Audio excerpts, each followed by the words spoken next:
হামের প্রকোপে বিপর্যস্ত হয়ে উঠেছে জনজীবন। শিশু থেকে বয়স্ক অনেকেই আক্রান্ত হচ্ছেন এই সংক্রামক রোগে। প্রতিদিনই হাসপাতালে বাড়ছে রোগীর চাপ, বাড়ছে মৃত্যুর মিছিল। ময়মনসিংহ মেডিকেলে গত ২৪ ঘন্টায় আরও এক শিশুর মৃত্যু হয়েছে। পরিস্থিতি নিয়ন্ত্রণে বিভিন্ন হাসপাতালে খোলা হয়েছে হাম আইসোলেশন কর্নার। প্রতিনিধিদের তথ্য ও ভিডিওতে উপমা রায়ের রিপোর্ট। ময়মনসিংহ মেডিকেল কলেজ হাসপাতালে গত ২৪ ঘন্টায় হামে আক্রান্ত হয়ে আরও এক শিশুর মৃত্যু হয়েছে। এ নিয়ে সেখানে মোট মৃত্যুর সংখ্যা দাঁড়িয়েছে ১৬।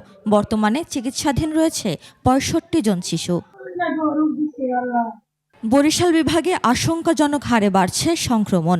গত একদিনে শেরেবাংলা মেডিকেল কলেজ হাসপাতাল সহ বিভাগের বিভিন্ন হাসপাতালে ১০৬ জন ভর্তি হয়েছেন হামের উপসর্গ নিয়ে। খুলনা বিভাগেও পরিস্থিতি উদ্বেগজনক। গত ২৪ ঘন্টায় নতুন করে ৮২ শিশুকে হাসপাতালে ভর্তি করা হয়েছে। আর গত ১৫ মার্চ থেকে এখন পর্যন্ত বিভাগের ১০ জেলায় আক্রান্ত হয়ে হাসপাতালে ভর্তি রয়েছে ২,০৮৩ জন শিশু। মেয়েটা খুব অসুস্থ ছিল, জ্বর আসছিল ১০৪, ১০১, ১০৩ এভাবে জ্বর ওঠানামা করছিল বারবার। আমরা তো ভাবছি যে জ্বর এসছে, তার কারণে আমরা ভর্তি করছিলাম। এবার যখন জ্বর কমতেছে না, ওই ইঞ্জেকশন দিচ্ছে ডাক্তারে, কিন্তু দেখছে গায়ে কি একটা লাল লাল ধরনের কি বার হয়েছে। কুষ্টিয়ায় বাড়ছে রোগীর চাপ। গত একদিনে নতুন করে ২৮ জন শিশু ভর্তি হয়েছে। হাসপাতালের শিশু ওয়ার্ডে জায়গা সংকট দেখা দিয়েছে।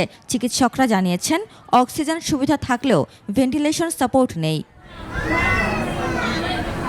পাবনা জেনারেল হাসপাতালে গত ২৪ ঘন্টায় নতুন করে ভর্তি হয়েছেন ২৩ জন রোগী। গাজীপুরের শহীদ তাজউদ্দিন আহমেদ মেডিকেল কলেজ হাসপাতালে গত একদিনে ভর্তি হয়েছে ১৫ জন শিশু। আক্রান্তদের জন্য আলাদা ওয়ার্ড খোলা হয়েছে। এখানে ২ বাচ্চা নিয়ে ভর্তি হয়েছে। এর আগে আমার ১৪ মাসের ছেলে আমি ঢাকা থেকে ট্রিটমেন্ট করে নিয়ে আসছি হামের জন্য। এখানে অসুস্থ ছিল, জ্বর থাকার পরে আমরা এখানে আইছিলাম। শরীরে চুলকানি ছিল, আসার পরে ডাক্তারকে দেখাছি, তারপরে ওষুধ দিছে। রাজশাহীতেও সংক্রমণ বাড়ছে। গত ২৪ ঘন্টায় নতুন করে আক্রান্ত হয়েছে ২১ জন।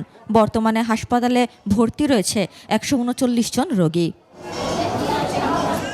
সচেতনতা ও সময় মতো চিকিৎসায় পারে এই সংক্রামক রোগ থেকে রক্ষা করতে, এমনটাই বলছেন বিশেষজ্ঞরা।